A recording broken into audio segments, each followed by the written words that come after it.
الجود والکرم وآلہ وبارک وسلم صلو علیہ صلاۃ وسلام علیک یا رسول اللہ صلی اللہ تعالی علیہ وسلم۔ نبی اور آل نبی پر ایک مرتبہ اور درود پاک پڑھ لیں۔ اللہ رب محمد صلی اللہ علیہ وسلم نحن عباد محمد صلی اللہ علیہ وسلم صلاۃ وسلام علیک یا رسول اللہ صلی اللہ تعالی علیہ وسلم۔ مختصر حمد و صلات کے بعد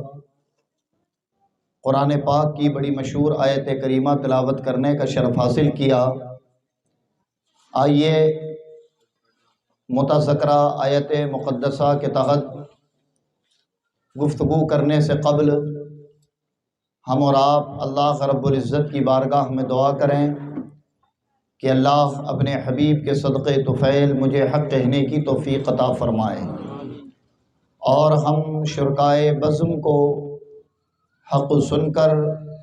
حق کو قبول کر کر اس پر عمل کرنے کی توفیق عطا فرمائے۔ اللہ کا فضل ہے کہ آج یہ 71ویں بزم جو نیوٹن بزم نوری کی جانب سے مایا واڑی میں منعقد کی گئی، اور آج کا عنوان جو منتخب کیا گیا وہ عنوان ہے کربلا کے بعد۔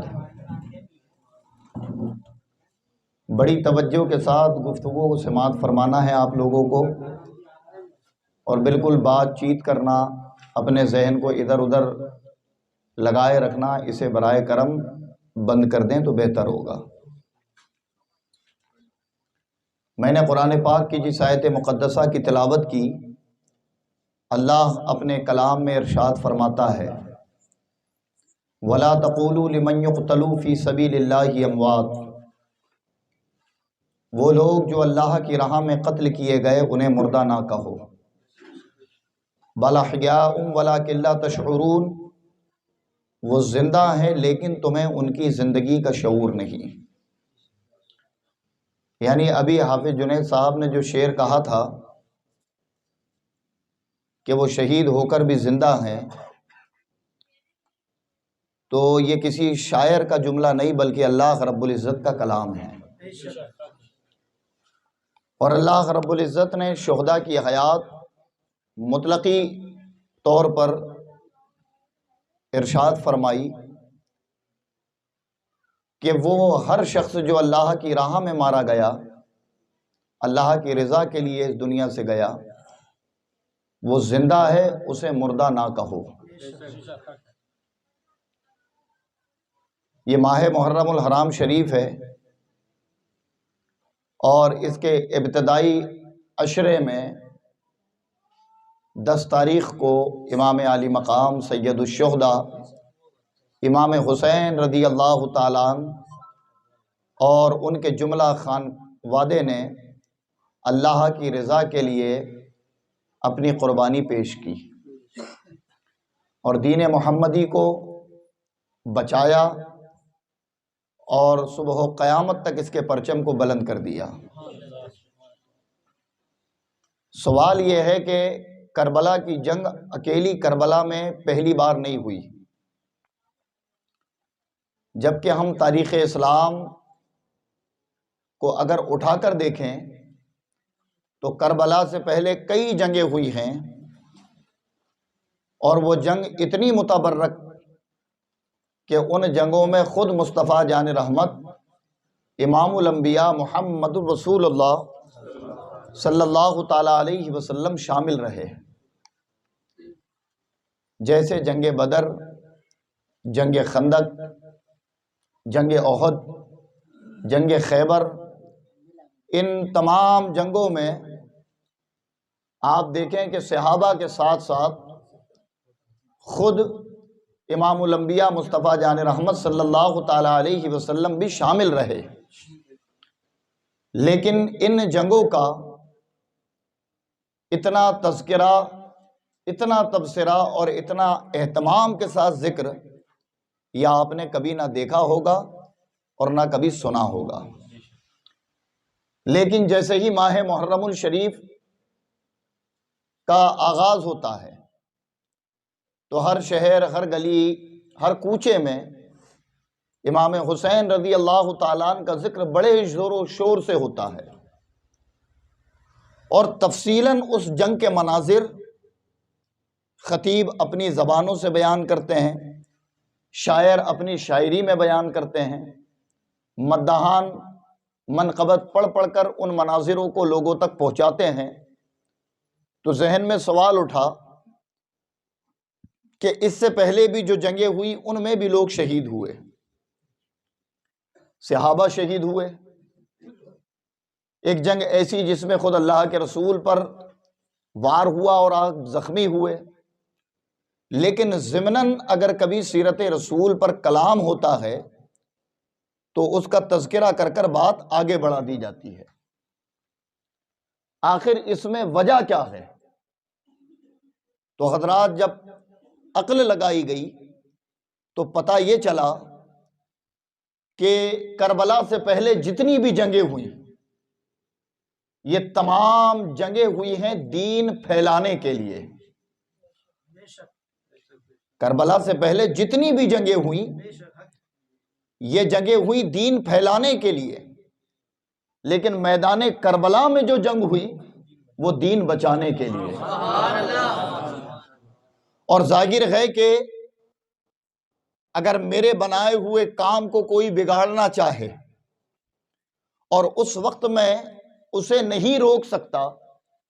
اور اگر کوئی اس بگڑتے ہوئے کام کو روک لے تو میں خود بھی، جس نے اس کی بنیاد رکھ کر عمارت کو بلندی تک پہنچایا، اپنے آپ کو چھوڑ کر اس کے حق میں دعا کروں گا۔ بس کربلا کی وجہ یہی، جو کربلا کی جنگ مشہور ہے وہ تمام جنگوں پر حاوی اسی لیے ہے کہ کربلا میں زندگی کے ہر ایک پہلو کا مظاہرہ کیا گیا، یعنی امام حسین اور ان کے گھر والوں نے میدان کربلا میں صبر کیا ہوتا ہے یہ بھی بتایا، پابندی صلاۃ کیا ہوتی ہے یہ بھی بتایا، ہمدردی کیا ہوتی ہے یہ بھی بتایا، وفاداری کیا ہوتی ہے یہ بھی بتایا، رحم کیا ہوتا ہے یہ بھی بتایا۔ یعنی کربلا محض جنگ کا نام نہیں ہے،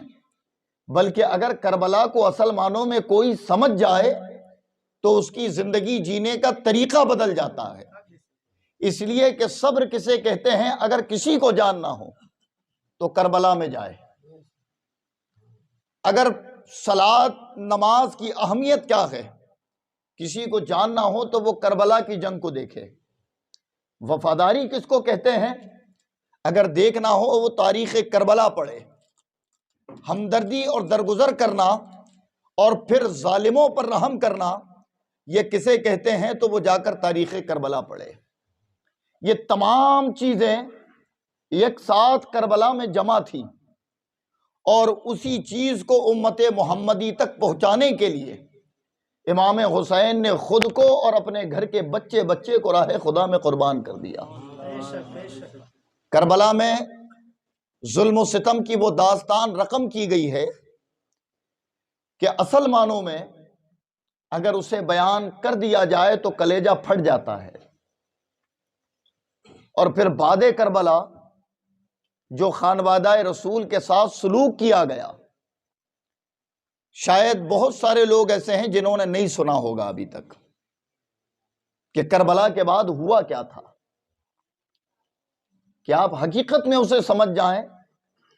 تو پہلے آپ کو وہ پس منظر دیکھنا ہوگا کربلا کے بعد جو ہوا، اسے اصل میں سمجھنے کے لیے کہ 18 سال کے نوجوان علی اکبر کو امام حسین نے شہید کرا دیا، 6 ماہ کے علی اصغر کو امام حسین نے راہ خدا میں دے دیا، 19 سال کے بھتیجے قاسم کو راہ خدا میں دے دیا، ننھے 2 بھانجے اون و محمد انہیں قربان کرا دیا، اپنے بھائی عباس علمبردار کو دے دیا، اپنے جانثار اور جانشینوں کو دے دیا۔ جب سب چلے گئے تب اخیر میں ہمارے امام حسین رضی اللہ تعالیٰ عنہ میدان کربلا میں گئے اور اپنے ایک بیمار بیٹے امام زین العابدین کو اپنی نسل اور اپنی تعلیمات کو لوگوں تک پہنچانے کے لیے چھوڑ دیا اور وصیت کی کہ تمہیں کربلا میں نہیں جانا ہے، جبکہ اب میری نسل تم سے رہے گی اور میری تعلیم اور میرے اوپر ہونے والے مظالم کو کوئی من گھڑت نہ کہے، اسی لیے کوئی اور نہیں، تم اپنی زبان سے بیان کرنا۔ امام حسین کے وہ بیٹے نے امام زین العابدین نے آنکھوں سے اپنے سامنے لاشوں کے ڈھیر دیکھے تھے، اپنے سامنے اپنے بھائی، اپنے بھانجے، اپنے بھتیجوں کو اور اپنے والد کو تڑپتا خون و خاک میں دیکھا تھا، اور اس کے بعد بھی مصطفیٰ جان رحمت کے دین کے پاسدار بنے رہے اور پوری زندگی شریعت مطہرہ کے مطابق گزاری اور خدا کی ایسی عبادت کی کہ انہیں زین العابدین کہا جاتا ہے، یعنی عابدوں کی زینت، ورنہ ان کا اصل نام ہے علی اوسط۔ مولا علی شیر خدا کے تینوں بچوں کا نام، بالخصوص امام حسین کے تینوں بچوں کا نام، جو بیٹوں کا نام ہے وہ اپنے دادا کے نام پر امام حسین نے رکھا تھا۔ جو بڑے تھے ان کا نام رکھا علی اکبر، جو چھوٹے تھے ان سے مجلے ان کا نام رکھا علی اوسط، اور جو سب سے چھوٹے تھے ان کا نام رکھا علی اصغر، جس میں دو بیٹے کربلا کی جنگ میں شہید ہوئے۔ جب امام حسین رضی اللہ تعالیٰ عنہ کو شہید کر دیا ان ظالموں نے، تو شہید کرنے کے بعد بات ختم نہیں ہوئی تھی،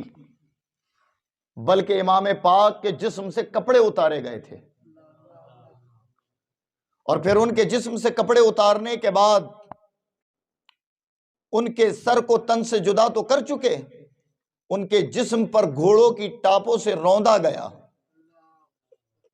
اور پھر جتنے شہداء تھے ان کے سر ان کے جسم سے الگ کیے گئے، انہیں نیزوں پر لٹکایا گیا، اور نیزوں پر لٹکانے کے بعد جن خیموں میں وہ مقدس شہزادی جن میں آپ کی بہن سیدہ زینب ہیں، امام حسین کی بیٹی سیدہ سکینہ ہیں، آپ کی بیوی شہربانو اور ام لیلہ ایک نام آتا ہے، یا آپ کی ازواج میں وہاں موجود ہیں، جن کا حال یہ تھا کہ پرچھائی بھی کسی غیر نے نہ دیکھی ہو، لیکن ان بدبخت یزیدیوں نے جب امام حسین کو شہید کر دیا تو خیموں کو آگ لگائی، سامان لوٹ لیا، اور ان مقدس شہزادیوں کے سروں سے چادریں چھینی، اور ان کے ہاتھوں میں رسیاں باندھی، اور انہیں اونٹ اور گھوڑوں کی ننگی پیٹھ پر بٹھایا گیا، اور بیمار امام زین العابدین کے ہاتھ پیروں میں بیڑیاں باندھی، اور پھر یہ کربلا سے چلے کوفہ کی جانب، جہاں عبید اللہ ابن زیاد کوفہ کا گورنر اور سب سے بدترین یزیدیوں میں سر فہرست اس کا نام آتا ہے۔ جب یہ قافلہ چلا کوفہ کی جانب کربلا سے، تو یہ سفر کے دوران ایک مقام پر انہوں نے پڑاؤ ڈالا، تقریباً کربلا سے کوفہ یہ 80-90 کلومیٹر دور ہے۔ اس درمیان جب یہ سفر ہوا تو درمیان میں انہوں نے ایک جگہ پڑاؤ ڈالا، اور پڑاؤ ڈالا تو وہ دوپہر کا وقت تھا، چلچلاتی دھوپ تھی، تو یہ بدبختوں کے پاس پانی ختم ہو گیا، تو انہوں نے اپنے کچھ لوگوں کو کہا کہ جاؤ پانی کا انتظام کرو۔ وہ پانی لینے چلے گئے، اور چونکہ پانی دور تھا تو آنے میں وقت لگا، تو ان یزیدیوں نے اپنے لیے خیمے لگائے، اور دھوپ سے بچنے کے لیے وہ خیموں میں بیٹھے رہے، اور امام زین العابدین اور ان کے گھر کے کچھ ننھے بچے اور وہ خواتین کو چلچلاتی دھوپ میں کھلے آسمان میں بٹھا کر رکھا۔ دھوپ ان پر آتی تو سیدہ سکینہ امام حسین کی چھوٹی بیٹی یہ دھوپ سے تڑپ گئیں، اور 3 دن سے زیادہ پیاس کو گزر چکے تھے۔ جب دھوپ سے تڑپی تو انہوں نے دیکھا کہ قریب میں ہی ایک ٹیلا ہے اور وہاں کچھ جھاڑیاں لگی ہوئی ہیں، تو یہ اٹھی جہاں بیٹھی تھی اونٹوں کے کجاووں کے بیچ میں، اور اٹھ کر ان جھاڑیوں اس ٹیلے پر گئیں، اور جھاڑی کے نیچے جو سایہ تھا اس سائے کے قریب بیٹھ کر اپنے ہاتھوں سے مٹی کا سرہانہ بنایا اور اس پر سر رکھ کر آپ سو گئیں۔ بچی تھی، آپ اس پر لیٹ گئیں۔ اب کسی نے دھیان بھی نہیں دیا کہ سکینہ کہاں گئی۔ ان بدبختوں کے پاس جب تک پانی آیا تو شام ڈھل چکی تھی۔ وہ خوب سیراب ہوئے، پانی پیا، اور پھر وہاں سے حکم ہوا، ان کے جو لیڈر نے کہا کہ چلیں اب قافلہ آگے بڑھایا جائے۔ جب یہ قافلہ وہاں سے بڑھا تو جس کے ہاتھ میں امام حسین کا سر تھا، یعنی جس نیزے پر امام حسین کا سر تھا، اچانک اس کے ہاتھ سے وہ نیزہ چھوٹا، اور چھوٹ کر وہ نیزہ زمین میں نصب ہو گیا، زمین میں گڑ گیا۔ اب وہ اس نیزے کو اکھاڑنا چاہتا ہے، لیکن وہ نیزہ اکھڑنے کو تیار نہیں، وہ نیزہ نکلنے کو تیار نہیں۔ اس نے اپنی قوت لگائی، اس نے 2 آدمی اور بلائے، لیکن وہ نیزہ کسی سے زمین سے نہیں نکلتا۔ امام زین العابدین یہ منظر دیکھ رہے تھے۔ آپ سمجھ گئے کہ بداگر ان ظالموں نے میرے والد کا گلا جسم سے کاٹ تو دیا ہے، لیکن میرے باپ جیسے اپنے جسم کے ساتھ زندہ تھے، کٹے ہوئے سر کے ساتھ بھی ویسے ہی زندہ ہیں۔ امام زین العابدین سمجھ گئے۔ امام زین العابدین فرماتے ہیں، بدبختو، وجہ یہ ہے کہ میرے قبیلے کا اور میرے بابا حسین کے خاندان کا کوئی بیٹا یا بیٹی چھوٹ گیا ہے، اس لیے کہ وہ ہمارے قائد ہیں۔ جب تک وہ قریب نہیں آئیں گے میرے بابا کا سر آگے چلنے کا نہیں۔ امام زین العابدین نے جب یہ کہا تو سیدہ زینب جو امام حسین کی بہن ہیں، انہوں نے ایک ایک نام لے کر پکارا، سب کے نام لیے، اور جب سیدہ سکینہ کا نام لیا تو سیدہ سکینہ کی آواز نہیں آئی، کیونکہ قافلہ کچھ دور چل پڑا تھا اور رات ہو چکی تھی۔ تو آپ تڑپی اور پھر ان کی تلاش میں نکلی کہ سکینہ کہاں ہے۔ جب آواز لگاتے لگاتے آپ اسی مقام پر پہنچی جہاں انہیں بٹھایا گیا تھا، تو آپ کی نظر اسی ٹیلے پر پڑی۔ آپ نے دیکھا کہ ایک نقاب پوش خاتون سیدہ سکینہ کے سر کو اپنی گود میں رکھے ہوئے ہے، اور کبھی سیدہ سکینہ کی باتیں سن کر روتی ہے،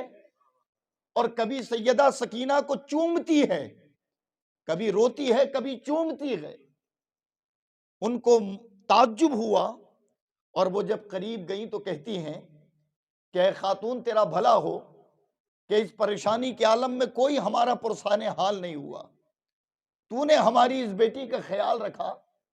میں تیری شکر گزار ہوں۔ آخر یہ بتا کہ تو ہے کون، اور میری بیٹی کو کبھی چومتی ہے کبھی روتی ہے، آخر کیا وجہ ہے؟ تو وہ نقاب پوش عورت فرماتی ہے کہ زینب مجھے بھول گئی، میں تیری ماں فاطمہ ہوں۔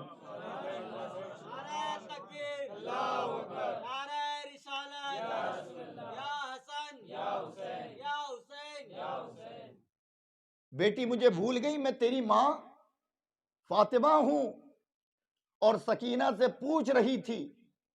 کہ اے میری بیٹی یہ بتا کہ کربلا میں کیا کیا ہوا، کربلا میں کیا کیا ہوا؟ تو وہ اپنی میٹھی میٹھی زبان سے مجھے بتاتی کہ ان ظالموں نے ابا کے ساتھ یہ کیا، بھائیوں کے ساتھ یہ کیا، ننھے علی اصغر کے ساتھ یہ کیا۔ تو کبھی اس کے انداز تکلم پر مجھے پیار آتا تو چومتی، اور کبھی وہ دردناک مناظر جب اس ننھی زبان سے سنتی تو رونے لگتی۔ سیدہ زینب کو رشک آ گیا۔ آپ نے اپنی بیٹی، اپنی بھتیجی سیدہ سکینہ کو ساتھ لیا اور لے کر وہاں سے چلی۔ وہ کچھ دیر میں وہ نقاب پوش عورت اوجھل ہو گئی۔ آپ کجاوے میں جیسے ہی قافلے میں واپس آئیں تو پھر آسانی سے امام حسین کا سر جس نیزے پر تھا وہ آسانی سے نکلا اور قافلہ آگے بڑھ گیا۔ جب قافلہ سفر کرتے کرتے کوفہ شہر میں پہنچا تو کوفہ شہر میں یزیدیوں نے ڈھول بجائے، نگاڑے بجائے اور اپنی جیت اور اپنی فتح کا جشن منایا۔ حضرات یہ بات حقیقت ہے کہ جو دلیلیں دیتے پھرتے ہیں کہ یہ محرم کی خوشی ہے، یہ محرم میں ہم محبت امام حسین میں کرتے ہیں، وجہ صرف یہ ہے کہ تم نے تاریخ نہیں پڑھی۔ اگر اللہ کبھی زندگی دے اور امام حسین سے سچی محبت ہے تو ایک بار داستان کربلا ابتدا سے انتہا تک سن لو، اس کے بعد تم خود فیصلہ کرو گے کہ ہم وہ کام کرتے ہیں جو حسینیوں کا ہے یا وہ کام کرتے ہیں جو یزیدیوں کا ہے۔ لیکن شرط یہ ہے کہ ایک بار امام حسین کی سیرت شروع سے لے کے اخیر تک یا تو پڑھ لو یا کسی بیان کرنے والے سے سن لو، پھر آپ کو حق کیا ہے ناحق کیا ہے خود سمجھ آئے گا، اس پر جھگڑے کرتے نہیں پھرو گے۔ بہرحال انہوں نے ڈھول بجائے، جشن منایا اور وہ نعرے الاپ رہے یزید کی خلافت کے کہ ہمیں فتح ملی، ہم نے باغیوں کا معاذ اللہ سر کاٹ دیا۔ یہ پہنچے عبید اللہ ابن زیاد دارالامارت جو کوفہ میں تھی، اس دارالامارت کو میں نے اپنی آنکھوں سے دیکھا ہے، میں گیا ہوں اس جگہ، آج وہ دھس چکی ہے زمین میں جس پر وہ اتراتا تھا ابن زیاد اور یزید اور مسلم بن عقیل کو جنہیں بے دردی سے شہید کیا تھا کوفہ میں، آج بھی ان کا روزہ سونے سے چمچماتا ہے، اور جس جس غلام نے ان کا ساتھ دیا اللہ رب العزت نے انہیں بھی چمکدار رکھا ہوا ہے۔ اور وہ قلعہ جسے دارالامارت کہا جاتا تھا، بالخصوص جہاں امام مسلم کو شہید کیے اور امام حسین کے سر کے ساتھ مذاق کیا گیا تھا، وہ زمین میں دھس چکا ہے، صرف چھت نظر آتی ہے، اس کے علاوہ اور کچھ نہیں۔ اور لوگ آج بھی وہاں کھڑے ہو کر عبید اللہ ابن زیاد اور یزید پر لعنتیں بھیجتے ہیں اور امام حسین کے نعرے الاپتے ہیں، اس سے بڑی فتح اور کیا ہوگی۔ بہرحال جب ابن زیاد کے دربار میں امام حسین رضی اللہ تعالیٰ عنہ کا کٹا ہوا سر یہ تشت پر لے کر پہنچے تو یہ گورنر تھا کوفہ کا، یہ بیٹھا اپنے تخت پر، اور جب سر سامنے آیا تو ایک چھڑی تھی اس کے ہاتھ میں، جب سر قریب آیا تو یہ امام حسین کے سر کی طرف مخاطب ہو کر کہتا ہے کہ حسین اگر سابقہ مجھ سے ہوتا تو پھر حال کچھ اور ہوتا، اور چھڑی سے اب آپ کے ہونٹوں پر اور رخساروں پر وہ چھڑی سے مسخرہ پن کرتا ہے، کھلواڑ کرتا ہے۔ ایک بوڑھے صحابی حضرت زید بن ارقم اسی دربار میں موجود تھے، جب انہوں نے یہ منظر دیکھا تو جلال آ گیا اور فرماتے ہیں تہش میں کہ بدبخت، جس سر کے ساتھ تو مذاق کرتا ہے میں نے اپنی آنکھوں سے دیکھا ہے کہ مصطفیٰ جان رحمت انہی لبوں کو چوما کرتے تھے، اسی رخسار کو چوما کرتے تھے۔ تیرا برا ہو، خدا تجھے غارت کرے کہ تو اس نواسے کو کے ساتھ یہ سلوک کرتا ہے کہ جسے کبھی مصطفیٰ نے اپنے کاندھے پر بٹھایا تھا، کبھی اپنی پیٹھ پر بٹھا کر سجدے کو طول دیا تھا، انہیں سونگا کرتے تھے، آج ان کے کٹے ہوئے سر کے ساتھ تو یہ مذاق کرتا ہے۔ تو یہ بدبخت عبید اللہ ابن زیاد نے ان بوڑھے صحابی کو بھی شہید کر دیا، وہ بھی راہ خدا میں شہید ہو گئے، امام حسین کی محبت میں شہید ہو گئے۔ کوفہ میں کچھ دن رکھنے کے بعد یہ سر چلا اب دمشق، یزید کے پاس، جو کہ امیر تھا، بادشاہ اپنے آپ کو کہتا تھا۔ تو دمشق کی جانب یہ سفر ہوا، جب دمشق کی جانب سفر ہوا تو کئی ایک مقامات پر امام حسین کی سروں کی کرامتیں موجود ہیں، جس میں بالخصوص ایک گرجا میں جب یہ لوگ رکے تو وہاں ایک شعر لکھا ہوا تھا کہ کیا قاتل حسین یہ تمنا رکھتے ہیں کہ اب بھی انہیں بخش دیا جائے گا، کیا اب بھی یہ بخشش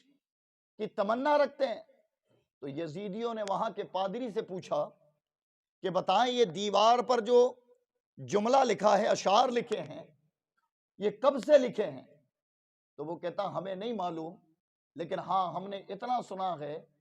کہ حضرت عیسیٰ علیہ نبینا علیہ السلام کی آمد سے پہلے یہ شعر یہاں موجود ہے، یا ان کے دور سے یہاں موجود ہیں۔ یعنی امام حسین کی شہادت عالم ارواح میں طے ہو چکی تھی، اور انبیاء علیہم السلام جو پہلے آئے انہیں بھی اس کا علم تھا۔ بہرحال اس جگہ یہ لوگ رکے تو وہ پادری نے دیکھا کہ ان کے پاس کچھ سر ہیں، پوچھا یہ کن کے سر ہیں؟ تو کہا یہ کچھ باغی تھے جن کا سر ہم نے کاٹا اور انہوں نے خلیفہ کی مخالفت کی ہے۔ تو اس نے کہا کہ اگر یہ سر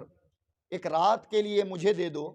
اس کے عوض تم اگر چاہو تو میں تمہیں رقم دوں گا۔ تو ان لوگوں نے منظور کر دیا، اس لیے کہ بھوکے تو تھے، دولت کی ہرس میں ہی تو یہ کام کیا تھا کہ عطرت رسول کا خون کربلا میں بہایا تھا۔ تو روایت میں کہ 1000 درہم اس نے اس سر کے بدلے دیا، اور امام حسین کا سر لے کر جس صندوق میں وہ بند تھا وہ صندوق لے لیا اور اپنے کمرہ خاص میں لے گیا۔ سر نکالا تو سر کی نورانیت دیکھ کر وہ چونک گیا اور کہنے پر آمادہ ہو گیا کہ یہ کسی عام کا سر نہیں، یہ کسی باغی کا سر نہیں ہو سکتا، یہ کسی حقانیت اور حق پرست کا ہی سر ہے۔ اور پھر اپنے ہاتھوں سے اس نے سر کے گرد و غبار کو صاف کیا، مشک و عنبر لگایا اور اس سر کی زیارت کرنے لگا۔ رات کا ایک پہر گزرا تو وہ دیکھتا ہے کہ اسی کمرے کے روشن دان سے نور آیا اور اس سر سے آسمان تک نور کی قطار لگی ہوئی ہے، اور پھر وہ دیکھتا ہے کہ متبرک لوگ آتے ہیں، اس سر کا بوسہ لیتے ہیں اور اسی راستے واپس ہو جاتے ہیں۔ بس اس نے یہ دیکھا تو دیکھ کر رات کے اسی حصے میں وہ عہد کرتا ہے کہ یہ جب سر جسم پر تھا تب بھی لوگوں کو کلمہ پڑھا رہا تھا، اور کٹ گیا ہے تب بھی کلمہ پڑھا رہا ہے، اور وہ کلمہ پڑھ کر مسلمان ہو جاتا ہے۔ وہ سر کی برکتیں دیکھ کر اور کرامتیں دیکھ کر کلمہ پڑھتا ہے، مسلمان ہو جاتا ہے۔ اور صبح جب وہ امام پاک کا سر لوٹاتا ہے تو وہ بدبختوں کو کہتا ہے کہ اے ظالموں، شاید اس سر کی قیمت تم نہ جان پائے، اس سر کی قیمت تم نہ جان پائے۔ اتنا کہہ کر سر دے دیتا ہے۔ وہ بدبخت پھر سر کو لے کر سفر آگے کرتے ہیں تو ایک مقام ہے، ایک شہر پڑتا ہے راستے میں، شہر معمورہ۔ یہ شہر معمورہ ایک مقام تھا کہ جو زیادہ تر اس میں عیسائی رہتے تھے، اور جب انہوں نے دیکھا کہ ایک لٹا پٹا قافلہ جا رہا ہے تو تجسس ہوا وہاں کے امیر کو شہر کے، تو وہ قریب آیا، اور جب قریب آیا تو اس نے دیکھا کہ نیزوں پر سر ہیں اور کچھ خواتین بیڑیوں میں اور رسیوں میں جکڑی اونٹ اور گھوڑوں کی ننگی پیٹوں پر بیٹھی ہیں۔ تو جب سر حسین پر نظر پڑی تو وہ اور قریب گیا، اور جب اور قریب گیا تو کیا دیکھتا ہے کہ لب جنبش کر رہے ہیں، لب ہل رہے ہیں۔ تجسس بڑھا تو اور قریب گیا، اور قریب جا کر دیکھتا ہے تو وہ سنتا ہے کہ امام حسین اپنے نیزے پر سر ہے اور قرآن کی تلاوت کر رہے ہیں۔ بس وہ یہ سنتا ہے۔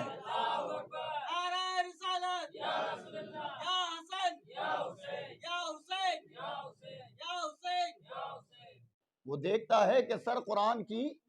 تلاوت کر رہا ہے۔ لوٹ کر آیا اور ان کے بیٹے امام زین العابدین کے پاس، اور امام زین العابدین کے پاس آ کر کہتا ہے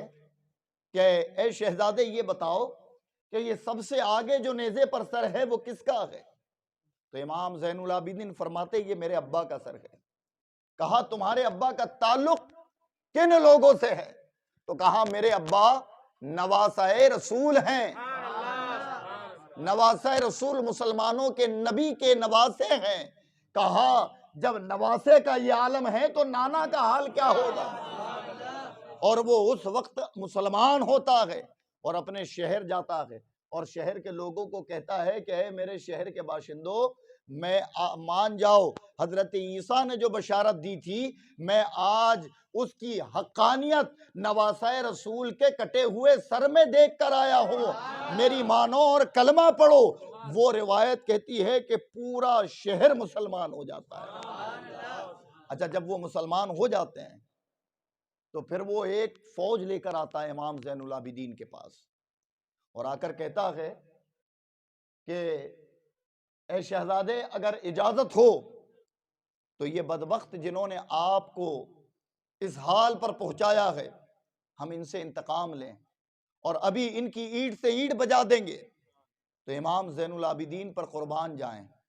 آپ فرماتے ہیں کہ اے میرے ہمدرد، اگر بات انتقام اور بدلے کی ہوتی تو پھر ہمیں ہتھیار اٹھانے کی ضرورت نہیں تھی، ہماری زبانیں کافی تھی، یہ کربلا میں کھلتی یزید کی نسلیں تباہ ہو جاتی، لیکن ہم لڑنے نہیں بلکہ خدا کی رضا پر راضی رہنے آئے ہیں، اور جب تک خدا چاہے گا امتحان دیں گے، پھر انجام خدا کے ہاتھوں ہے۔ دنیا دیکھے گی کہ جنہوں نے ہمارے ساتھ سلوک کیا ہے ان کے ساتھ کیا ہوتا ہے۔ امام زین العابدین نے کہا کہ ہمیں بدلہ نہیں لینا ہے ان سے، ورنہ ہمارے لیے حقیقت معنوں میں کربلا میں علی اکبر ہی کافی تھے، ہاں اکیلے قاسم ہی کافی تھے۔ اس لیے کہ جب تاریخ جنگ کا پس منظر پڑا جائے تو 3 دن کے بھوکے پیاسے یہ مجاہد جب یزیدی بھیڑیوں کے لشکر سے مقابلے کے لیے جاتے تھے تو ایک ایک مجاہد نہ جانے کتنوں کو واصل جہنم کر کر اور پھر شان سے کھڑا ہوتا تھا، اور وہ لوگ کانپتے تھے کہ یہ کم سن عمر کے لڑکے دکھتے تو کمزور ہیں، لیکن جب آخر اپنی تلوار کا وار ہم پر کرتے ہیں تو حال ایسا ہوتا ہے کہ بجلی کی طرح ان کی تلواریں ہمارے جسموں پر کام کرتی ہیں اور ہمارے یہاں لاشوں کے ڈھیر لگ جاتے ہیں۔ ایک کو بھی تنہا کسی آدمی نے شہید نہیں کیا، یہ گھیر کے مارتے تھے۔ بہرحال تو امام زین العابدین نے کیا کہا کہ ہمیں آپ کی ضرورت نہیں ہے۔ وہ شخص خاموش رہا اور کہتا ہے کہ ان کے صبر و استقامت پہ لاکھوں سلام، کہ اگر آدمی مصیبت میں ہو اور اگر کوئی کہے کہ میں تمہاری مدد کرتا ہوں تو سب سے پہلے مدد طلب کی جاتی ہے، لیکن انہوں نے بتا دیا اپنا اختیار کہ ہمیں مظلوم کہو یہ ٹھیک ہے کہ ہم پر ظلم ہوا، لیکن ہمیں مجبور نہ جاننا، ہم کربلا میں بھی مختار تھے، اب بھی مختار ہیں اور صبح و قیامت تک مختار رہیں گے۔ اس لیے کہ اگر مجبور ہوتے تو پھر بات کچھ اور، کہ دعاؤں کے لیے ہاتھ اٹھاتے، رب سے فریاد کرتے رب بچا لے، پانی کے لیے سرنڈر ہو کر یزید کے ہاتھ پر ہاتھ دے دیتے، بھوک سے تڑپ کر فوری طور پر اس کی بات مان لیتے، لیکن ہم نے وہاں کردار ثابت کیا ہے کہ لوگوں سنو، ہم مظلوم تو ہیں لیکن مجبور نہیں، اسی لیے کہ نہر فرات ہمیں کیا پیاسا رکھے گی؟ اگر ہماری آل کا ایک بچہ اشارہ کر دیتا تو قدموں سے نہر نکل پڑتی اور کربلا میدان نہ ہوتا، تالاب میں تبدیل ہو چکا ہوتا۔ لیکن وہاں انہوں نے اپنی استقامت، صبر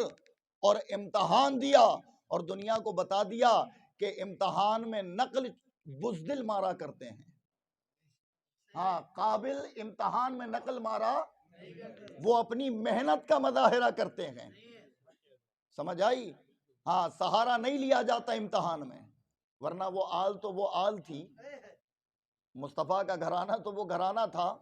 کہ بات ہم کریں امام حسین کی، ادھر توجہ رہے، اتنی قیمتی بات بتا رہا ہوں، توجہ میری طرف رکھو، بات کریں امام حسین کی، وہ تو مختار ہیں، ارے ان کے گھرانے کا ایک ادنا چراغ وہ کہیں اور نہیں ہمارے ہندوستان میں ہے، ہاں غریب نواز، یاد ہے ان پر بھی پانی بند کیا گیا تھا اور کیا کہا تھا کہ پانی نہیں دیں گے، تو انہوں نے پانی قاصے میں کیوں بلایا؟ کرامت دکھانا تھا؟ ہرگز نہیں، غریب نواز نے پانی اس تالاب کا اسی لیے اپنے کاسے کٹورے میں نہیں بلایا کہ آپ کو اپنا پاور دکھانا تھا، انہیں اپنا پاور نہیں بلکہ کربلا کے تاجدار کا پاور بتانا تھا، اور بتانا تھا کہ لوگوں دیکھو میں ان کی آل ہوں۔ جب پانی میرے غلام کا حکم مانے تو اگر میرے آباء و اجداد پکارتے تو حال کیا ہوتا۔ امام زین العابدین نے وہی اس شہر معمورہ کے امیر کو بتایا کہ ہمیں مظلوم جاننا، مجبور نہیں۔ بہرحال یہ قافلہ آگے بڑھا اور دمشق پہنچا۔ جب یہ دمشق پہنچا تو دمشق کے بازاروں میں بھیڑ لگی ہوئی تھی، اور لوگوں کو نہیں، عام عوام کو نہیں معلوم تھا کہ کن لوگوں کو لایا گیا ہے۔ تو لوگوں کی بھیڑ امر پڑی کہ ایک لٹا پٹا قافلہ آیا ہے اور یزید کے ساتھی یزید کی فتح کا جشن منا رہے ہیں۔ جیسے آپ نے آج بھی دیکھا ہوگا نا کہ کچھ چاپلوس لوگ جب ہوتے ہیں وہ اپنے شہر میں جیسے چاہیں ویسے رہیں، لیکن اگر نیتا جی کے بنگلے کے پاس پہنچ گئے تو پھر ان کا حال یہ ہوتا ہے کہ وہ گلا پھاڑ دیتے ہیں، اتنا چیختے ہیں۔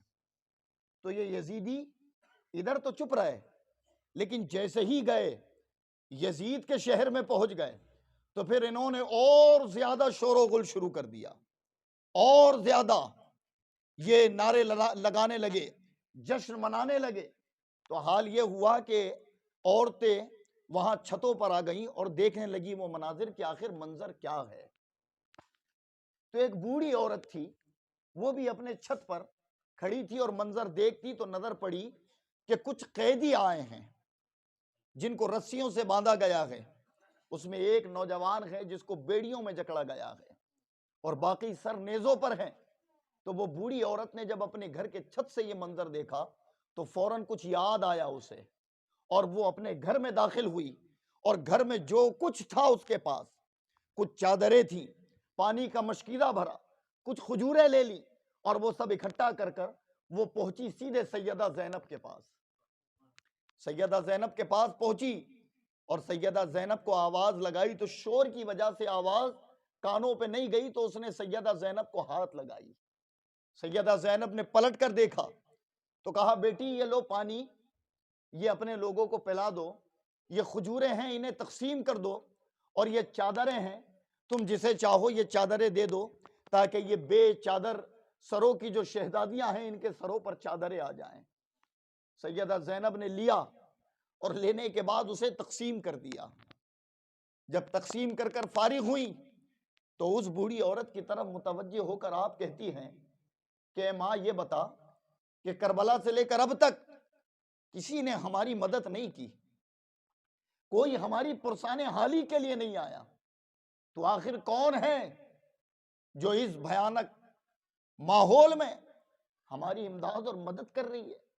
تو وہ بوڑھی عورت کہتی ہے بیٹی مجھے یہ تو نہیں معلوم کہ آپ لوگ کون ہیں، لیکن ہاں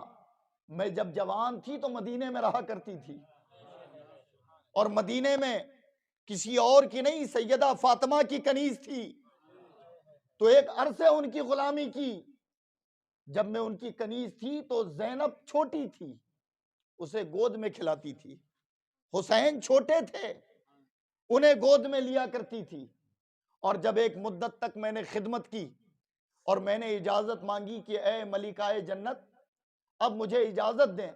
کہ میں اپنے وطن لوٹ جاؤں، مجھے اجازت ملی تو رخصتی کے وقت میں نے ملکہ جنت سیدہ فاطمہ سے کہا تھا کہ اے شہزادی مجھے کچھ نصیحت کر دیں، چونکہ آپ بنت رسول ہیں، مجھے کچھ نصیحت کر دیں۔ تو نکلتے وقت سیدہ فاطمہ نے مجھے نصیحت کی تھی کہ تیرے لیے یہی نصیحت کافی ہے کہ جب تجھے قیدی کہیں سے ملیں، تیرے سامنے سے قیدیوں کا گزر ہو، تو اس وقت تیرے پاس جو ہو تو اس سے ان کی مدد اور امداد کر دینا۔ بس مجھے تو اپنی ملکہ کی وہ بات یاد ہے، اور اسی بات کو تکمیل تک پہنچانے کے لیے میں تمہاری مدد اور امداد کر رہی ہوں۔ جب یہ سنا سیدہ زینب نے تو آنکھوں سے آنسو نکل پڑے، اور پھر کہتی ہے کہ بوڑھی ماں اس امداد کے بدلے تو ہم سے کیا چاہتی ہے؟ وہ بوڑھی کہتی ہے کہ بیٹی تم تو مظلوم ہو، تم تو خود قیدی ہو، تم میری مدد کیا کرو گی؟ لیکن ہاں تم پر ظلم ہوا ہے، تم مسافر ہو، بس میرے حق میں دعا یہ کر دو کہ میں نے ایک عرصہ دراز پہلے حسین کو دیکھا تھا، ایک عرصہ دراز پہلے جب وہ بچی تھی تو سیدہ زینب کو دیکھا تھا، بس یہ دعا کر دو کہ ایک بار رب کائنات پھر ان کی زیارت کرا دے، ان کا دیدار کر لوں، بس اتنا سننا تھا۔ سیدہ زینب رو پڑی اور کہی اے ماں لے تیری دعا قبول ہو گئی، یہ جس کو تو تحفے دے رہی تھی وہ اسی فاطمہ کی بیٹی زینب ہے، اور وہ کٹا ہوا سر جو نیزے پر ہے وہی حسین کا ہے۔ جب اس نے یہ حال دیکھا تو چیخ پڑی اور کہتی ہے بزبان حال کہ نبی کے گھرانے کا بچہ جانتا تھا کہ کربلا میں کیا ہوگا۔ نبی سیدہ فاطمہ نے کہا تھا کہ تجھے کوئی قیدی ملے تو اس کی مدد کرنا۔ حضرات یہ قافلے کے ساتھ جو ظلم ہوا، تمہاری کیفیت ابھی ایسی کیوں ہے؟ اس لیے کہ شاید تم نے متواتر کربلا کی داستان نہیں سنی، ورنہ یہ جو واقعات ہیں نا، یہ بیان کرنے کے لیے بہت طاقت لگتی ہے۔ ہاں یہ پھٹ جاتا ہے دل جب کربلا کے بعد کے ان واقعاتوں کی طرف نظر دوڑائی جائے۔ شاید ہی دنیا میں کسی کے اندر اتنی جرت اور طاقت ہو کہ وہ کربلا کے درد کے ذرے کو بھی اپنے اندر سما سکے۔ یہ طاقت نہیں ہے کسی کے اندر۔ اللہ رب العزت نے یہ حصہ صرف اہل بیت کو عطا فرمایا، حسین اور آل حسین کو عطا فرمایا۔ یہ قافلہ پہنچ گیا دمشق، اور یہ مناظر ہونے کے بعد دربار یزید میں یہ پیش ہوئے۔ جب دربار یزید میں حاضر ہوئے تو یزید اپنے تخت پر بیٹھا شراب کے نشے میں شطرنج کھیل رہا تھا۔ جب یہ مقدس قافلہ اور وہ مقدس شہزادی اور امام زین العابدین اس کے حرم میں داخل ہوئے، اس کے دربار میں داخل ہوئے، تو انہیں دیواروں سے سٹا کر لائن سے کھڑا کر دیا گیا، اور پھر یہ کہتا ہے کہ ہمارا منظر دیکھا۔ جب یہ جملہ یزید کہتا ہے تو سیدہ فاطمہ زینب تڑپ جاتی ہیں، سیدہ زینب، اور کہتی ہیں کہ یہ تیرا منظر تھا جو تو نے دیکھا، ہم نے دیکھا، لیکن جب ہمارا منظر ہوگا تو پھر تو بھی دیکھے گا کہ بروز محشر جب ہمارا منظر ہوگا تو پھر تو بھی دیکھے گا کہ ہمارا وہ منظر کیا ہوگا۔ یزید خاموش ہو گیا، کہتا ہے لوگوں میری حقانیت کی دلیل یہ ہے کہ میں نے باغیوں کو کاٹ دیا، اور جو خلافت میں مداخلت کرتے تھے انہیں صفِ ہستی سے مٹا دیا۔ یہ میری حقانیت کی دلیل ہے۔ ابھی دربار میں یہ بکواس وہ کر رہا تھا کہ امام زین العابدین کو تہش آ گیا، آپ بیڑیوں میں جکڑے آگے آئے اور فرماتے ہیں بدبخت، اتنی بدبختی اور آل رسول کو قتل کرنے کے بعد اپنے لوگوں کو اپنی حقانیت کی دہائی دیتا ہے۔ سن، حقانیت کسے کہتے ہیں کہ جو تیرے ظلموں کو برداشت کرے لیکن تیرے ہاتھ پر ہاتھ نہ دے، اسے حقانیت کہتے ہیں۔ جو بچوں کو کربلا کی ریت میں خون و خاک میں ملوث کر دے اور تیری بات تسلیم نہ کرے، اسے حقانیت کہتے ہیں۔ اور اتنا کہہ ہی رہے تھے کہ مؤذن نے آذان دینا شروع کیا۔ جب مینارے سے آذان کی آواز بلند ہوئی اور اشہد ان محمد الرسول اللہ پر مؤذن پہنچا ہے، تو امام زین العابدین یزید کے سے مخاطب ہو کر کہتے ہیں لوگوں اب دیکھو حقانیت کس کی، کہ آذان میں تمہارے شہر کی، تمہاری مسجد کی مینارے سے میرے نانا کا نام پکارا جا رہا ہے یا اس کے نانا کا نام پکارا جا رہا ہے۔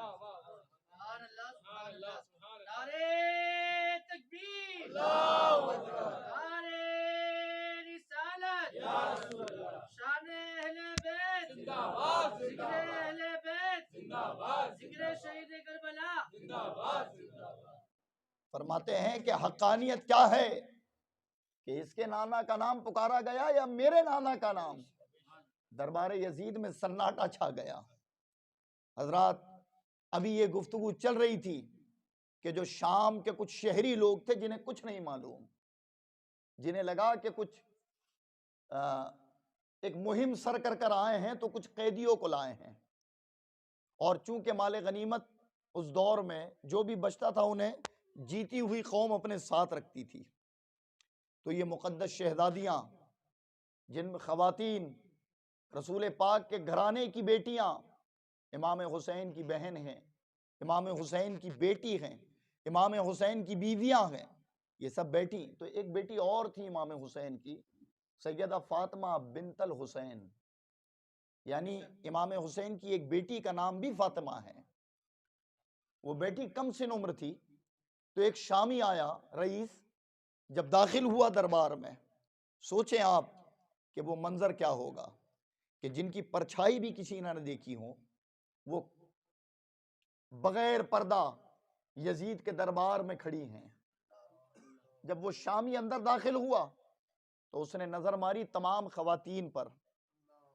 جب تمام خواتین پر نظر ماری تو سیدہ فاطمہ بنت الحسین کی طرف وہ اشارہ کر کے کہتا، یزید یہ والی باندی ہمیں دے دو، یہ باندی ہمیں دے دو۔ اتنا کہنا تھا کہ فاطمہ بنت الحسین تڑپ کر سیدہ زینب کے کلیجے سے لگتی ہیں، اور لگنے کے بعد کہتی ہیں کہ پھوپھی اب کیا ہمیں باندی اور غلام بھی بنایا جائے گا؟ تو سیدہ زینب فرماتی ہے حالت جلال میں کہ بیٹی گھبرانا، یہ بدبخت یہ نہیں کر سکتے جب تک یہ ہمارے نانا کا کلمہ پڑھتے ہیں۔ اور پھر یزید کی طرف مخاطب ہو کر سیدہ زینب فرماتی ہے کہ اے بدبخت ملعون، یاد رکھ کہ کربلا سے لے کر اب تک ہمارے لیے صبر تھا،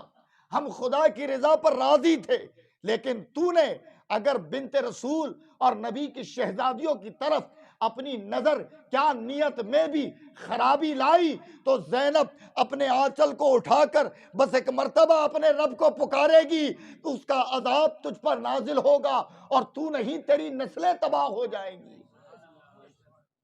وہ جلال کے عالم میں سیدہ زینب نے خطاب فرمایا دربار یزید میں بے خوف و خطر ہو کر، تو وہ شامی کو کچھ معلوم نہیں تھا۔ وہ شامی کہتا ہے کہ بدبخت یزید تیرا برا ہو کہ میں نے تو سوچا کہ یہ کوئی عام باندی ہے، لیکن تجھ پر لعنت ہو کہ شہزادی رسول بنت رسول کو تو نے غلام بنا رکھا ہے، جن کا تو کلمہ پڑھتا ہے، اللہ تجھے ہلاک کرے۔ وہ شامی چونکہ محب اہل بیت تھا تو اس نے برا بھلا یزید کو کہا، یزید نے سنا تو اپنے جلادوں کو کہا اس بے ادب کو قتل کر دو۔ جب اسے قتل کرنے لگے تو راوی یہ بھی کہتے ہیں کہ وہ شامی کہتا ہے کہ اللہ تیرا شکر ہے کہ قتل کیا جا رہا ہوں، کہ جس انداز سے مصطفیٰ کی آل کی طرف انگلی اٹھائی تھی شاید اس کا کفارہ قتل کے علاوہ اور کچھ نہ تھا، کم از کم بروز محشر کی وہ سختی سے بچ جاؤں گا، وہ ظلم اور زیادتی سے بچ جاؤں گا جو آج میں نے دربار یزید میں کی ہے۔ اور وہ اپنے آپ کے قتل پر فخر کر رہا تھا، اسے قتل کر دیا گیا۔ یہ کچھ دن وہاں ٹھہرے اور پھر نعمان ابن بشیر کے ساتھ یزید نے کہا کہ جاؤ اب انہیں ان کے وطن چھوڑ دو، ابھی ان سے جو سابقہ اور سامنا تھا وہ پورا ہو چکا۔ وہ سوچا کہ میں جیت گیا، میری فتح ہو گئی، تو جتنے بچے ہوئے لوگ تھے نعمان ابن بشیر کے ساتھ انہیں دمشق سے واپس مدینے روانہ کیا گیا۔ تو حضرات یہ مدینہ، کوفہ، کربلا یہ کوئی قریب قریب نہیں ہے۔ مدینے سے اگر کربلا کی بات کی جائے تو تقریباً 1500-1600 کلومیٹر ہوگا، 1500 سے زیادہ کلومیٹر یہ فاصلہ ہے۔ ملک الگ ہے، ملک الگ ہے، اتنا لمبا سفر، اور پھر یہ کوفہ سے دمشق، کربلا سے کوفہ، اور پھر کوفہ سے دمشق۔ تو کوفہ اور کربلا عراق میں ہیں، دمشق سیریا، اسی کو دمشق کہا جاتا ہے، یہ ایک الگ ملک ہے، اور اس کے درمیان بھی تقریباً 1500 کلومیٹر کا فاصلہ ہے۔ اتنا تمام سفر یہ پیدل کرایا گیا تھا اہل بیت کو، اور اس میں نہ جانے کتنا وقت لگا، کتنی اذیتوں کا سامنا۔ وہ سعادت ملی، میں ان مقامات پر گیا ہوں، بس ذہن میں ایک بات گھومتی تھی کہ اللہ، ہم گاڑیوں سے سفر کرتے ہیں تو تھکتے ہیں، جو کہ چند گھنٹوں میں پورا ہو جاتا ہے۔ جب اہل بیت رسول کا قافلہ یہاں سے وہاں اور وہاں سے پھر مدینہ گیا ہوگا تو حال کیا ہوا ہوگا۔ جب وہ مناظر یاد آتے ہیں تو کلیجہ پھٹ جاتا ہے، لیکن خدا نے ان شہداء کو وہ شان دی ہے کہ ان کے روزے کی چمک، ان کے روزے کا نور ان کے غم کو بھلا دیتا ہے، اور ان کی محبت میں سرشار ہونے کی ہر عاشق کو توفیق مل جاتی ہے۔ یہ مدینے چلے دمشق سے، یہ جب مدینے آئے تو واپس کربلا آنا ہوا۔ جب واپس کربلا آئے تو سر تو چونکہ ان کے سپرد کر دیے گئے تھے، تو پھر انہوں نے شناخت کر کر کر ان شہداء کے جسموں کے ساتھ ان کے سروں کو دفن کیا، ان پر نماز جنازہ پڑھی۔ 3 دنوں تک یہ گھرانے والے کربلا میں پھر رکے، اور کربلا کا وہ میدان اب سونا تھا، صرف وہ قبریں تھیں کہ کبھی جنہیں وہ دیکھتے تھے اپنی آنکھوں کے سامنے، اور پھر ان قبروں کی شناخت کر کر وہاں سر دفن کیے، اور 3 دنوں تک وہاں رکے۔ اور رکنے کے بعد جب قافلہ آگے بڑھا تو سیدنا امام حسین رضی اللہ تعالیٰ عنہ کی بیٹی سیدہ سکینہ امام حسین کی قبر کے پاس بیٹھ گئیں، چھوٹی تھیں، اور بیٹھنے کے بعد جب قافلہ چلنے لگا تو سیدہ سکینہ فرماتی ہیں کہ اے میرے قافلے والو، کیا میرے ابا کو یہاں چھوڑ جاؤ گے؟ مجھے بھی یہاں رہنے دو ان کے قدموں میں۔ جب وہ ننھی بچی نے کربلا میں یہ جملہ کہا ہوگا تو بتائیں جو خاندان موجود تھا ان کا حال کیا ہوا ہوگا۔ سیدہ زینب کو سمجھایا گیا، سکینہ کو، اور سیدہ سکینہ جو ہے پھر اپنے گھر والوں کے ساتھ آگے بڑھی۔ جب امام حسین نے مدینہ چھوڑا تھا تو اپنی ایک بیٹی سیدہ صغرا کو مدینے چھوڑ گئے تھے، اور مہینوں بعد جب یہ قافلہ لوٹ کر مدینے گیا تو سیدہ صغرا کی جو بے چینی کتابوں میں تصنیف ہے، لوگوں نے لکھا ہے، کاتبوں نے، وہ یہ کہ وہ مسلسل اتنے دنوں تک روزانہ اپنے گھر سے نکلتی اور مکہ جانے والے راستے کے قریب ایک درخت تھا، وہاں جا کر بیٹھتی اور صبح سے شام تک انتظار کرتی کہ میرے ابا، میرے بھائی، گھر والے لوٹ کر آئیں گے۔ لیکن شام کو جب کوئی نہ ملتا تو مایوس ہو کر چلی آتی۔ یہ آپ کا معمول رہا۔ نعمان ابن بشیر کو امام زین العابدین نے کہا کہ جاؤ اہل مدینہ کو خبر دے دو کہ یہ لٹا ہوا قافلہ آ گیا ہے۔ نعمان ابن بشیر نے جب مدینے میں بتایا تو مدینے سے لوگ بے ساختہ دوڑے کہ امام آ گئے ہیں۔ سیدہ صغرا نے جب یہ سنا تو وہ بے ساختہ دوڑی، اور ان کے اندازے ملاقات کو جب بیان کیا جاتا ہے تو لکھنے والے لکھ تو دیتے ہیں، حال یہ تھا کہ وہ چند قدم دوڑتی پھر گرتی اور اپنے والد کی طرف آواز لگاتی، اور جب جا کر دیکھا کہ امام زین العابدین سامنے ہیں تو قدموں سے لپٹ گئی، اور قدموں سے لپٹ کر سوال کرتی ہیں کہ بھائی ابا کہاں ہیں؟ سوال کرتی ہیں کہ بھائی علی اصغر جسے گود میں کھلاتی تھی وہ کہاں ہے؟ علی اکبر کہاں ہے؟ اونو محمد کہاں ہے؟ جب یہ سوال سیدہ صغرا نے امام زین العابدین سے کیا تو چونکہ ظلم کے پہاڑ ٹوٹ چکے تھے آپ پر، آپ کے اندر یہ تاب نہیں کہ ایک جملہ بھی کہہ سکے۔ آپ نے اپنی بیٹی کو قدموں سے دور کیا اور سیدھے روضہ رسول پر پہنچے، اور روضہ رسول پر پہنچنے کے بعد اب سیدنا امام زین العابدین اور سیدہ زینب اپنی زبان سے کربلا میں ہونے والے مناظر مصطفیٰ کو سنا رہے ہیں، اور کہتے ہیں نانا کربلا میں آپ کے حسین کے ساتھ یہ کیا گیا، اس کی آل کے ساتھ یہ کیا گیا، اس کی ازواج اور اس کی بہن اور بیٹیوں کے ساتھ یہ کیا گیا، اور وہ تمام حال جب وہ بیان کرتے تو اہل مدینہ کہتے ہیں کہ مدینے میں ایسا غم صرف 2 مرتبہ ہوا، ایک جب میرے آقا کا وصال ہوا، اور دوسرا جب یہ لٹا ہوا قافلہ کربلا سے لوٹ کر مدینے آیا تھا۔ حضرات وہ بیان نہیں ہو سکتا کہ جو کربلا میں لوٹنے کے بعد اہل بیت اطہار سوچیں کہ مدینہ آج ہم عمرے پر حج پر جاتے ہیں، اور جب ہمیں مدینے سے واپس ہونا پڑے تو حال یہ ہوتا ہے کہ ایسا لگتا ہے کہ زندگی تمام ہو جائے، جس کا بچپنا گزرا ہو، جوانی گزری ہو، اور پھر وہ مدینے کو چھوڑ کر گیا،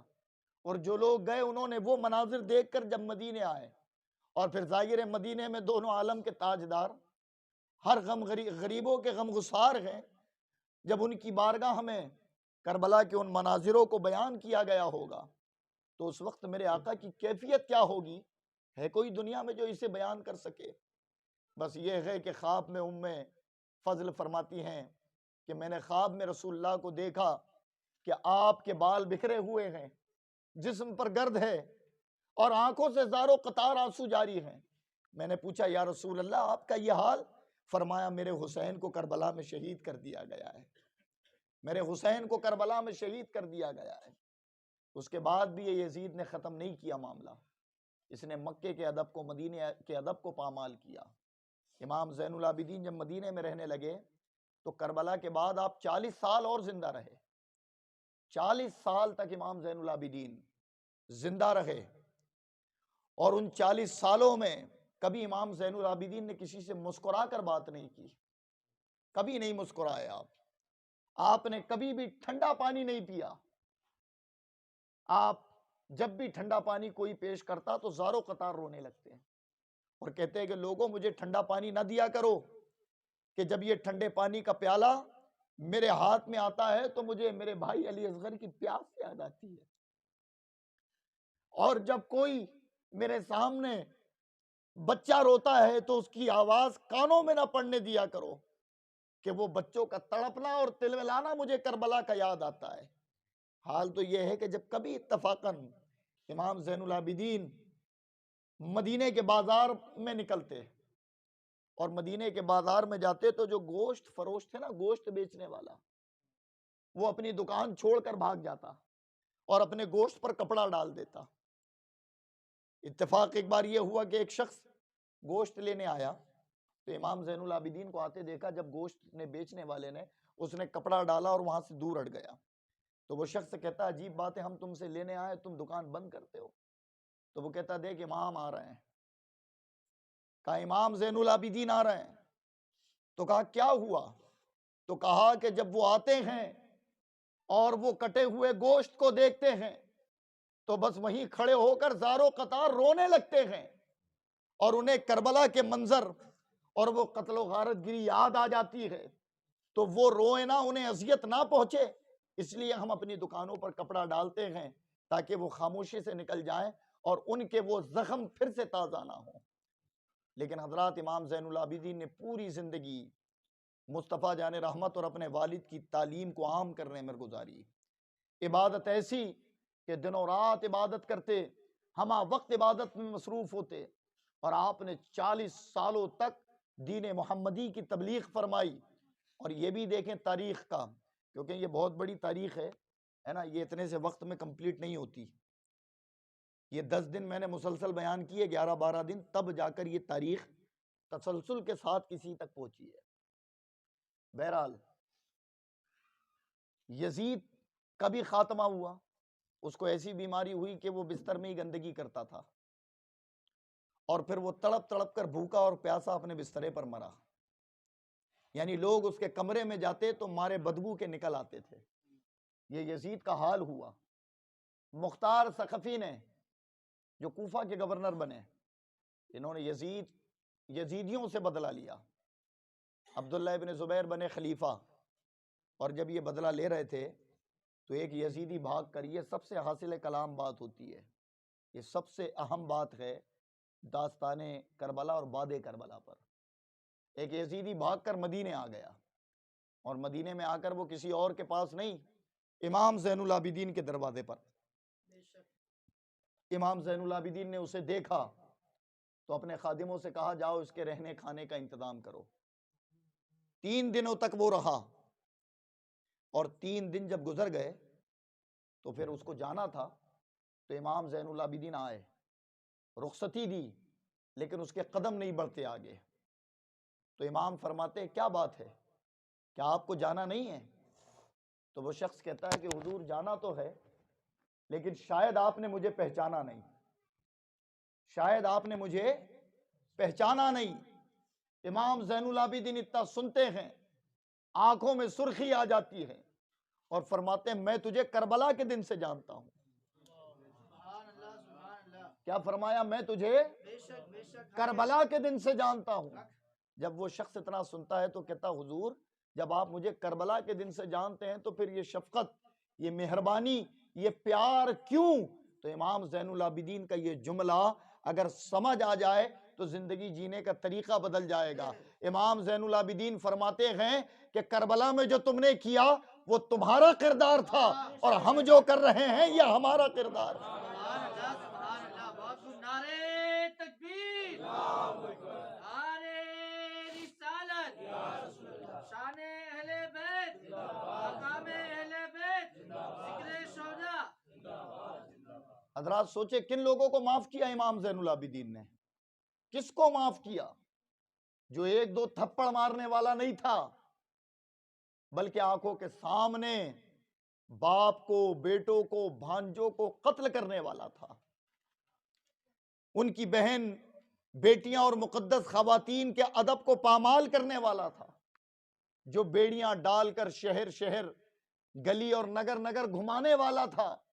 امام زین العابدین اسے معاف کر رہے ہیں اور بتا رہے ہیں یہ ہمارا کردار ہے،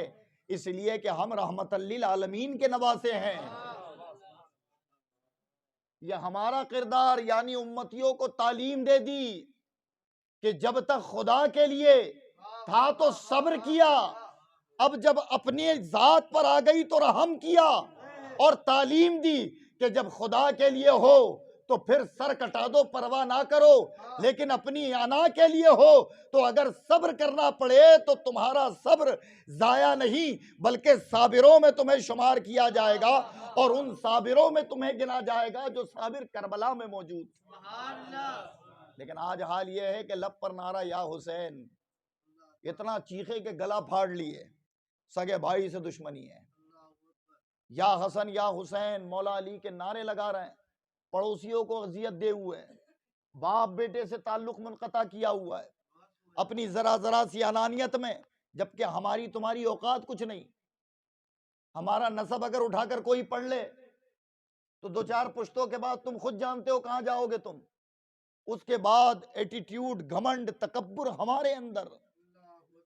اور جو پاک اجزام سے منتقل ہو کر حضرت آدم سے لے کر نبی تک اور قیامت تک آتے رہیں گے، جن کی خاندان اور جن کے نسب کا عالم یہ ہے کہ دنیا میں سردار ہر دور میں وہ تھے اور رہیں گے، اس کے باوجود بھی اپنے ظالم، اپنے باپ بھائی اور گھرانے کے قاتلوں کو معاف کر کر اپنے نانا کے امتیوں کو تعلیم دی کہ اے میرے نانا کے کلمہ پڑھنے والوں، جب ہماری تاریخ پڑھو تو محض یہ پڑھ کر آنسو نہیں بہا لینا کہ ہمارے ساتھ ظلم کیسا ہوا، بلکہ ہم نے جو تعلیم دی ہے اگر اس پر عمل کرو تو ہماری قربانیوں کا حق ادا ہو جائے گا۔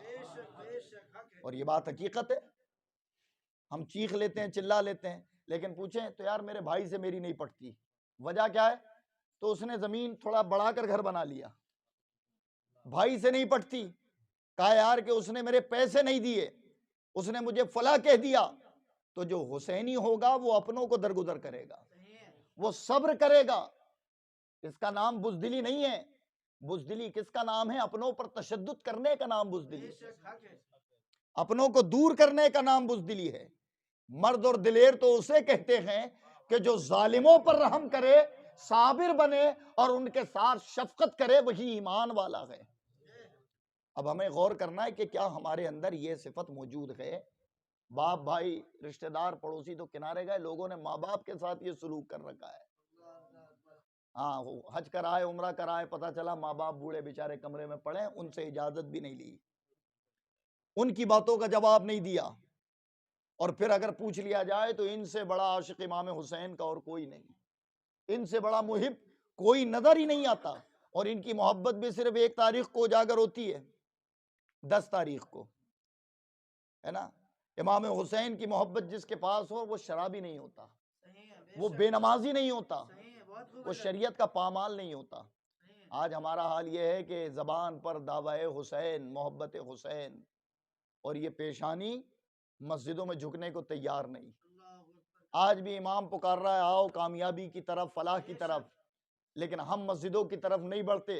اور بنے بیٹھے حسینی، اور پھر اگر حسینیت ثابت کرنے کا کوئی کہے تو کسی کے گھر کے بازو میں بیماروں کو اذیت دینے کے لیے بیٹھ گئے، ڈھول نگاڑے ڈی جے لگا کر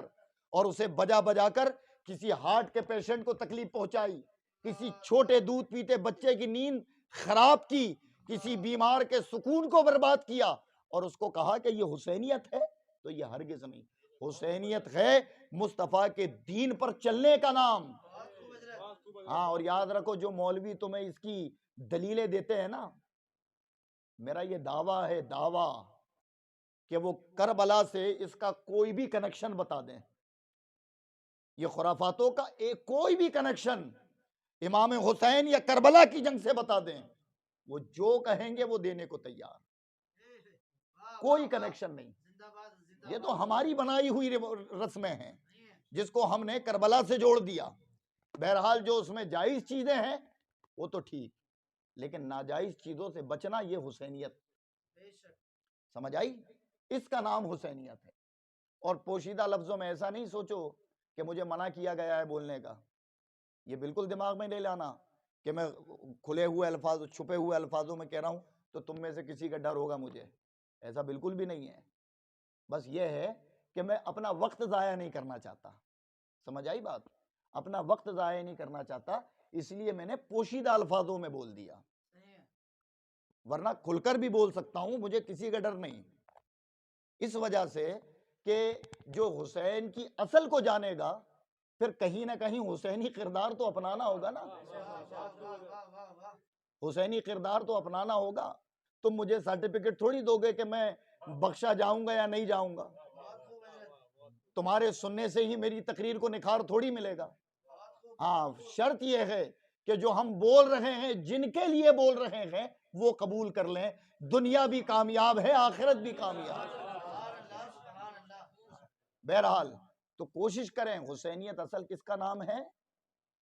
حسینیت نام ہے ان کے مشن پر عمل کرنا، علی اور آل علی سے محبت کرنا، اور محبت صرف حالت نشے میں کوڑے مار لینے کا نام نہیں، محبت یہ کہ جب ان سے محبت ہو تو تمہاری مسجدوں کی صفیں ہوں، تم قرآن کی تلاوت کرنے والے بنو، تمہارے گھر میں بہن بیٹیاں پردے سے رہیں، اور تمہارے نوجوان دین کے کاموں کی طرف راغب ہوں۔ یہ بزم نوری جو تنظیم ہے نا، یہ گھروں گھر گاؤں میں دیہاتوں میں یہ پروگرامات کر رہی ہے، اصل معنوں میں یہ مشن حسینی کو لے کر چل